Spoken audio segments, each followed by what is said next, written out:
Halo, halo, hai. Berjumpa Hai. lagi dengan saya Tantu di video Belajar Bareng Yuk. Nah, pada kesempatan kali ini saya ditemani oleh Pak Antonius atau yang biasa dikenal dengan nama Pak Anton. Selamat datang Pak Anton. Selamat siang dan terima kasih. Selamat siang Pak. Oke. Nah, Pak Anton ini adalah asisten SDM di bagian personalia yang salah satu tugasnya adalah melakukan rekrutmen gitu ya di Sekolah Kristen Immanuel. Nah, sebelum kita berbincang lebih jauh nih, kita minta dulu Pak Anton untuk memperkenalkan diri secara singkat terlebih dahulu ya. Silakan Pak Anton. Baik, terima kasih. Tadi sudah diperkenalkan.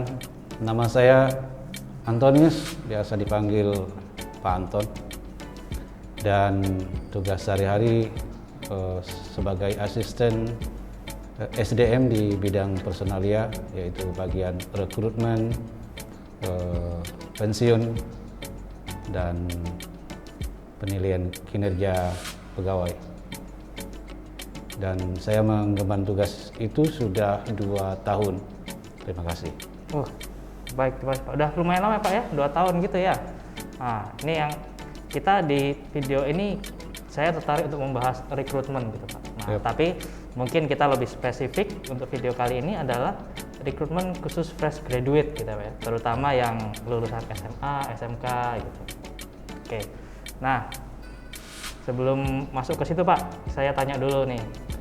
Ya, silakan. Kalau di Sekolah Kristen Immanuel tuh alurnya bagaimana? Misalnya saya masukkan lamaran ke Sekolah Kristen Immanuel gitu ya. Lalu bagaimana Pak? Ada 2 alur yang dilakukan. Pertama, calon pelamar bisa mengantar langsung lamarannya ke kantor yayasan yang beralamat di Jalan Letjen Stoyo, Kompleks Gedung IBC, ya, lantai 1.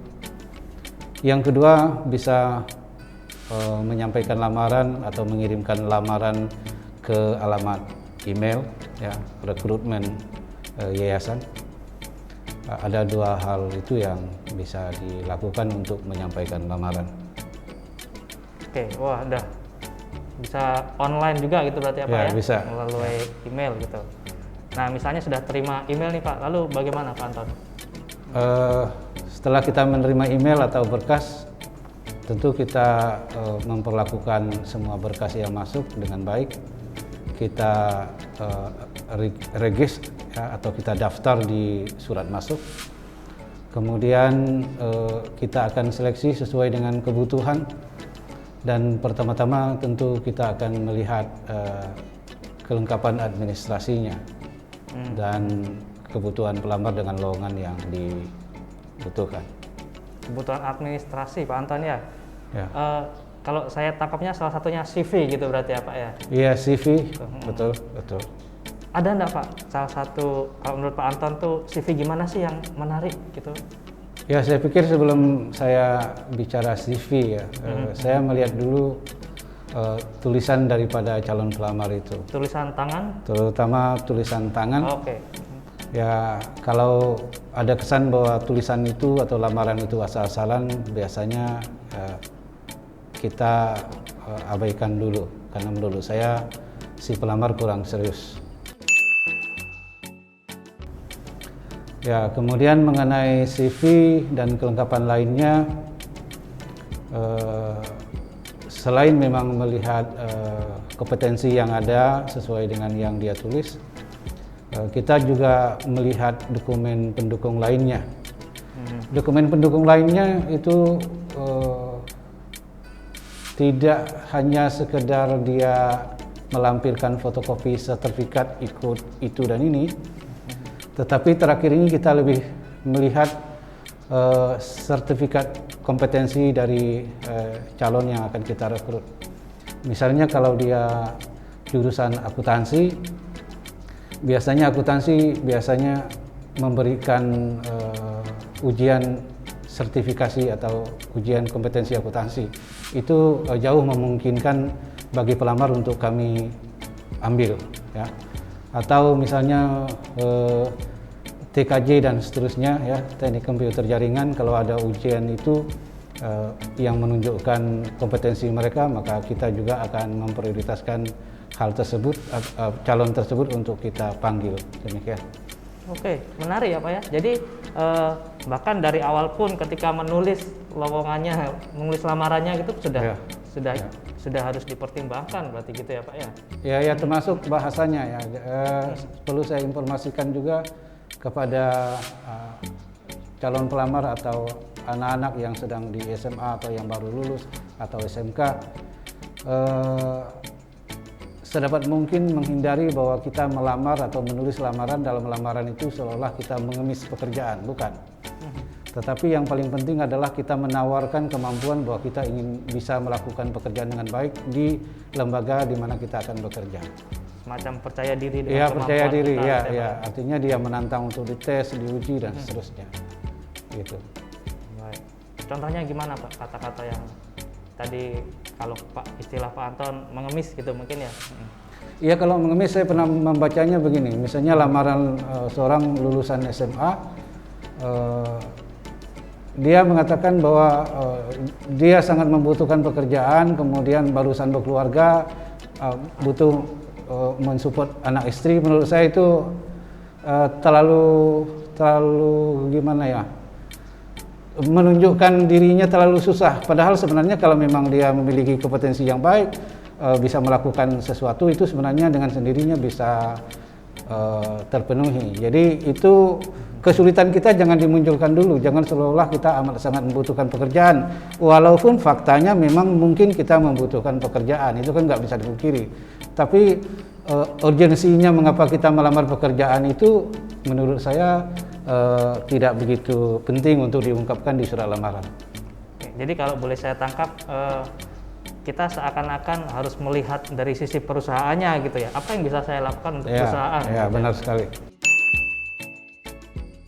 Nah, misalnya nih, kan untuk fresh graduate gitu ya Pak ya, itu kan pengalaman pertama gitu kan ya, mungkin masih bingung-bingung gitu. Nah, kalau mau interview itu apakah ada dress code khusus gitu atau warna putih atau bagaimana gitu Pak? Kalau mengenai dress code atau pakaian yang digunakan, kita tidak menentukan. Yang penting pantas dan cocok untuk bekerja atau melakukan bertemu dengan orang yang dianggap kita selayaknya dihormati. Hanya memang sebaiknya tidak menggunakan baju kaos lah ya, walaupun baju kaosnya mahal kayak apapun, karena tidak cocok untuk budaya timur ya, demikian. Oke, jadi kemeja gitu ya Pak ya? Ya, kemeja yang ya kemeja saya pikir ya, tidak perlu pakai dasi. Nah, misalnya ini sudah masuk ke bagian interviewnya gitu kan Pak ya? Ya namanya fresh graduate itu pasti ada grogi-groginya gitu kan ya Pak. Nah, kira-kira ada nggak Pak tip-trik untuk biar nggak grogi itu gimana sih? Ya, kalau membuang grogi, saya pikir semua orang pasti grogi lah, terutama diwawancarai untuk mendapatkan sebuah pekerjaan. Tapi kita kan juga tidak, ya kita tidak menciptakan kondisi yang membuat orang grogi juga ya. Dan menurut saya paling grogi di menit-menit awalnya ya. Yang penting dia mempersiapkan diri dengan baik sesuai dengan kompetensi kualifikasinya. Sepanjang itu dikuasai, saya pikir grogi bisa hilang sendirinya. Oke, terima kasih Pak. Jadi lebih ke bagaimana kita menguasai keilmuan kita gitu mungkin ya Pak ya, apa yang kita lamar gitu ya. Nah, ada satu lagi nih Pak, kan banyak nih yang berpandangan gitu misalnya ya, bahwa yang penting nilainya bagus gitu, IP-nya bagus tuh pasti keterima gitu. Nah, itu gimana Pak? IP bagus, iya, tapi bukan satu syaratnya ya.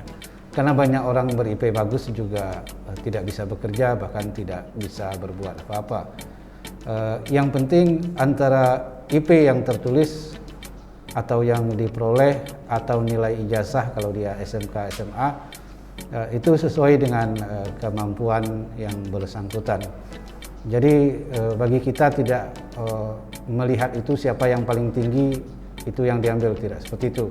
Karena penentuan kelulusan untuk bisa diterima atau tidak itu banyak hal yang kita pertimbangkan dan kita nilai. Oke, jadi kalau saya bilang ya nilai itu penting gitu, tapi bukan yang utama gitu Ya, Pak ya. bukan yang utama. Oke, nah lalu Pak, kira-kira karakteristik seperti apa sih yang harus kita miliki gitu ya, biar paling enggak peluang diterima kerja itu lebih tinggi gitu Pak ya. Ya saya pikir pastikan bahwa yang lowongan yang kita lamar itu cocok dengan kita, itu yang pertama. Yang kedua, tunjukkan dan buktikan bahwa kita mampu melakukan pekerjaan yang memang ditawarkan.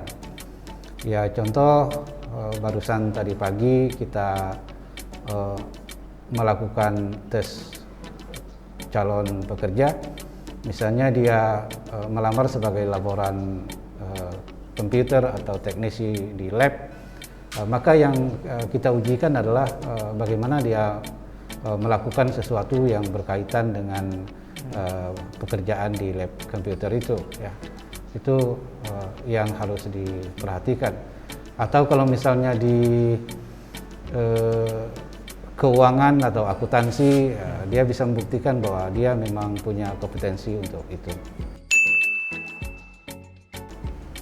Oke, berarti sebetulnya kalau kita lihat ini berurutan gitu ya Pak ya. Jadi dari awal ketika kita ngirim lamaran, dari tulisannya pun sudah diperhatikan gitu ya. Ketika datang pakaiannya pun sudah juga harus kita cermati gitu ya. Ketika wawancaranya dilakukan juga sikapnya bagaimana, grogi tidak gitu, terus kemampuannya gimana gitu. Berarti sebetulnya kompleks ini ya Pak ya, namanya rekrutmennya Pak ya. Ya, ini sebenarnya tidak ada dalam juknis tertentu ya.